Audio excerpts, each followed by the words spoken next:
Hoje a nossa aula é sobre reações de dupla troca. Nas últimas aulas nós vimos aprendendo sobre ácidos, bases, sais e hoje nós vamos ver os tipos de reações que essas substâncias fazem, essas reações de dupla troca. Elas têm esse nome, dupla troca, porque justamente vai haver uma dupla troca. Então nós vamos ter substâncias compostas reagindo. Então nós vamos ter cátion, ânion. Bom, de vez ficar falando aqui muita coisa, vamos olhar para a animação que ela se autoexplica. Então nós temos ali duas substâncias compostas, um cátion, um ânion, representados por AB e CD. Então essas substâncias se encontram, vão interagir e vai haver uma troca-troca entre elas. Cátion de um fica com o ânion do outro, cátion de um, ânion do outro. Então ficamos com AD, CB. Você viu a animação aí? O que acontece? Qual é o mecanismo de uma reação de dupla troca? Cátion, ânion e esse troca-troca entre eles. Bom, não é sempre que você coloca duas substâncias juntas que obrigatoriamente elas tenham que reagir, que haja uma reação, uma interação, uma mudança, não é? Bom, então nós vamos ver quais são as condições para que essa reação ocorra. Se você olhar o quadro, para essa reação de dupla troca acontecer, eu preciso formar. Quando eu falo formar, estou me referindo ao produto da reação. Então eu preciso formar um precipitado, que seria formar uma substância insolúvel, ou formar um composto mais fraco, ou formar um composto mais volátil ou um composto instável. Uma dessas condições tem que aparecer durante a reação. Uma delas é o suficiente para que a reação ocorra. Então nós vamos ver vários exemplos de sal com base, sal com ácido. Vamos ver as reações, o balanceamento, tudo que envolve essa reação. A primeira reação que nós vamos fazer é de um sal com um sal. Bom, a reação de sal mais sal costuma dar sal mais sal. Engraçado isso, né? Olha para a tela. Sal 1 com o sal 2 formam sal 3 mais o sal 4. Para que essa reação ocorra, formar um precipitado. Então, um desses produtos, ou o sal 3 ou o sal 4, tem que ser um composto insolúvel. É bom você consultar na sua casa, nos seus livros, a tabela de solubilidade desses sais, não é? Bom, nós vamos fazer uma experiência que envolve o nitrato de chumbo e o iodeto de potássio. Se você olhar no quadro, você vai ver a reação que nós vamos fazer. Então tá lá, olha, nitrato de chumbo 2, meio aquoso, quer dizer que este sal, que é sólido, está dissolvido em água, está dissociado na água. E o Ki a mesma coisa, um composto iônico dissolvido, dissociado na água. Iodeto de potássio.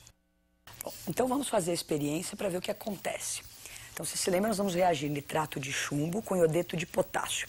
Então, nós temos aqui já as duas soluções preparadas, não é? Então, aqui está o iodeto de potássio, e aqui está o nitrato de chumbo. Então, nós temos soluções, eram sólidos, cristalinos, já foram diluídos em água. Bom, então vamos pôr em contato para ver se acontece a reação, o que ocorre aí. Bom, se você percebeu, ficou tudo amarelo, muito bonitinho, não é? Esse turvo amarelo que a gente tem aqui é que houve a formação de um precipitado. Não é? Então, ocorreu uma reação formando um precipitado, que é uma substância insolúvel em água, que é o meio que nós estamos trabalhando aqui.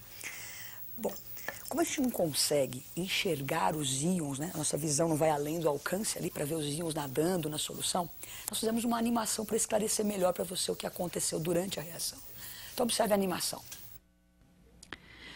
Então, nós temos em meio aquoso os íons soltos na água, Pb2+, I-, NO3, K+. O que acontece?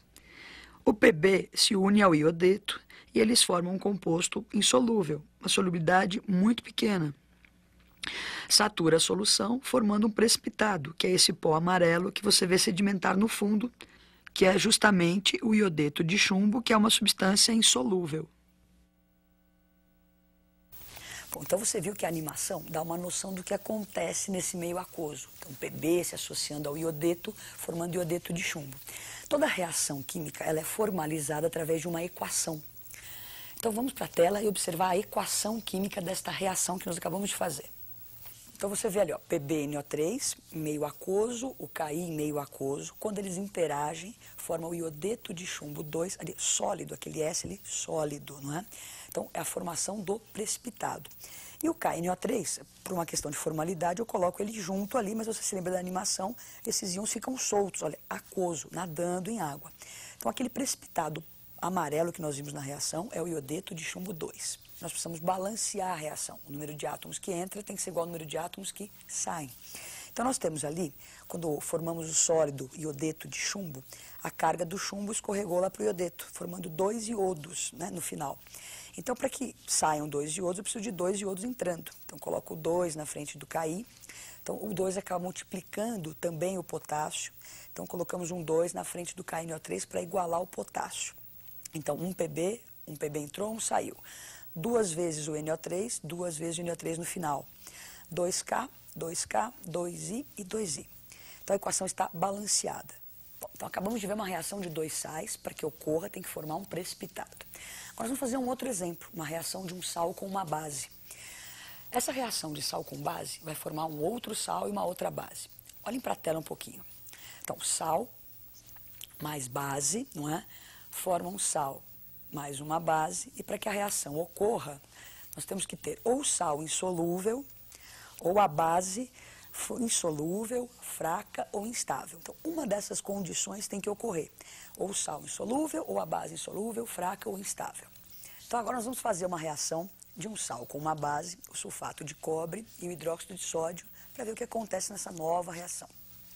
Então, vamos para a tela para ver a substância que a gente vai trabalhar agora.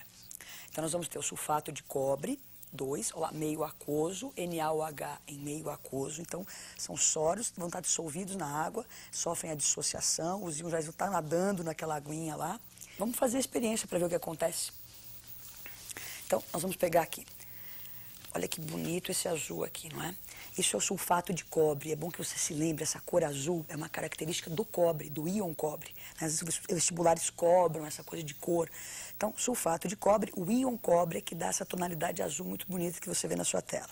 E aqui nós temos o hidróxido de sódio, a soda cáustica, não é?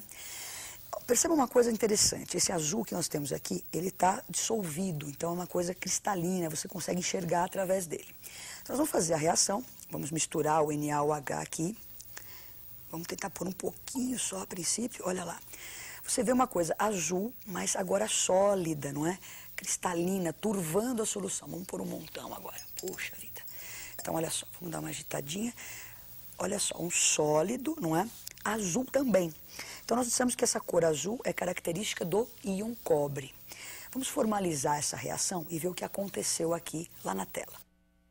Sulfato de cobre 2 com hidróxido de sódio, formaram hidróxido de cobre e Na2SO4. Então, vamos ver. Reação de dupla troca. O íon cobre interage com o OH, formando CuOH2. Está vendo aquele S ali, ó, sólido, que é aquele sólido azul que nós vimos caracterizando a reação. E sobram na cuba nadando Na2SO4. Ela aquoso, nadando em água. Então, essa reação de dupla troca, ela ocorreu por causa da formação de um precipitado azul, que é do hidróxido de cobre. Só que para a reação química, toda a reação, é preciso que a gente balanceie a equação. O número de átomos que entra tem que ser igual ao número de átomos que sai. Então, se você observa, nós tínhamos um cobre entrou, saiu um cobre. Agora, eu tenho lá 2 Na, né, por causa do SO4, que a carguinha é 2 escorregou ali no Na. Então, se saem 2 sódios, é preciso que entrem 2 sódios. Então, no balanceamento, a gente coloca lá um 2 na frente do Na. Então, fica 2 Na entraram, 2 saíram, 2 OHs entram, 2 OH saem, um cobre entrou e um cobre saiu. Então, a reação está aí balanceada para você. Bom, então nós já vimos reação de sal com sal, sal com base, e o último exemplo agora é de sal com ácido. Bom, tem aquelas condições para que essas reações ocorram. Então, um sal com ácido, quais são essas condições? Nós vamos olhar a tela para entender o que vai acontecer. Olha lá. Sal com ácido, né, ou ácido com sal, como está na ordem aí, vai formar um outro ácido e um outro sal. Para que essa reação ocorra, esse sal 2 que se formou, ele tem que ser insolúvel, ou o ácido que é formado tem que ser fraco, mais fraco do que aquele inicial, ou mais volátil, ou mais instável, né? Ou tem que ser estável. Então, nós vimos quais são as condições para que essa reação ocorra, né?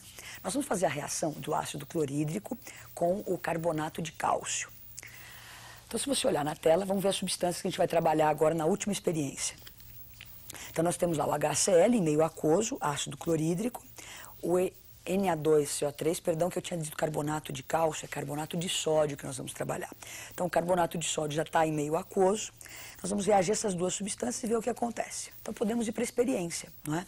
Nós temos aqui, então, o ácido clorídrico.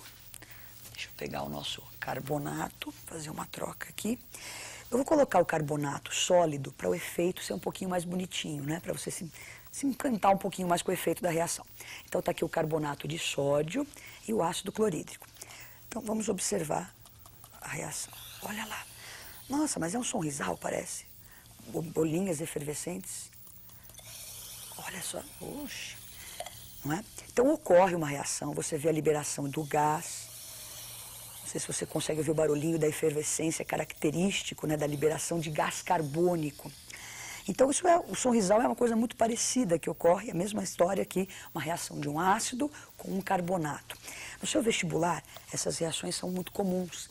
Então, qualquer ácido, não precisa ser o clorídrico, e nós usamos aqui, é bom lembrá-los, né, o ácido clorídrico diluído. Por isso estamos aqui mexendo com a mão numa boa. É bom você trabalhar ou nem mexer com isso, que o ácido pode te queimar. Então, nós temos o ácido clorídrico aqui, mas podia ser qualquer ácido, com qualquer carbonato, vai gerar essa efervescência. Por quê? Vamos entender melhor isso olhando a reação ali, equacionada. Então, nós temos o HCl em meio aquoso, o carbonato de sódio em meio aquoso, eles interagem. A efervescência que nós vimos ali é aquela liberação do CO2 gasoso. Agora, de onde ele veio? Então, nós temos, lembra que a reação é de dupla troca, cátion de um, ânion do outro. Então, o cátion H+, se unem ao ânion carbonato, CO3. A princípio, iria formar H2CO3. Só que o ácido carbônico é muito instável. Então, ele se decompõe, você não escreve ele na reação, ele se decompõe formando CO2 mais água. E o NaCl, substância em meio aquoso, que fica nadando ali. Então, a reação ocorre porque formamos H2CO3, que é um ácido instável. Bom, toda a reação, nós precisamos balanceá-la, não é? Então, se você observar a reação, entraram 2 sódios e estão saindo só 1. Então, para balancear essa reação, vamos colocar um 2 na frente do NaCl, para igualar o número de sódios que entram e que saem. Quando nós igualamos o sódio, multiplicamos também o cloro, o cloreto, na verdade. Então, 2 cloretos, colocamos um 2 também na frente do HCl. Então, temos aí a reação já balanceada. Bom, então nós já vimos a reação de sal com base e de sal com ácido. Nós vamos fazer mais uma experiência, nós vamos fazer mais uma reação sem a experiência, porque infelizmente pela televisão você não vai conseguir sentir os cheiros aí, não é? Então, tem uma outra substância também muito importante, que é instável, que você reconheceria pelo cheiro, mas não vai ser possível. Então, nós vamos fazer só a equação dessa reação, para você lembrar na hora do seu vestibular, que lá também, você também não tem os experimentos para fazer. Então, nós vamos fazer agora a reação de um sal com uma base. E observem a tela. Então, nós temos lá o NH4Cl, o NaOH, eles vão reagir, não é? E vão formar NaCl, e o outro produto seria NH4OH. Só que também essa base NH4OH é uma base instável, que se decompõe liberando amônia, NH3, ó, um gás, mais água. Então é bom você lembrar do ácido carbônico, que é instável, e do NH4OH, que é o hidróxido de amônio, também instável. Então você não escreve na reação, você coloca no lugar NH3 mais água. Então nós já vimos reação de sal com base e sal com ácido. É bom você lembrar, então, que para acontecer a reação, para que ela ocorra, eu preciso formar um precipitado, formar uma substância mais fraca, formar uma substância volátil, ou o que nós vimos que é bem importante para o vestibular, formar um composto instável. E por hoje ficamos aí. Até a próxima aula.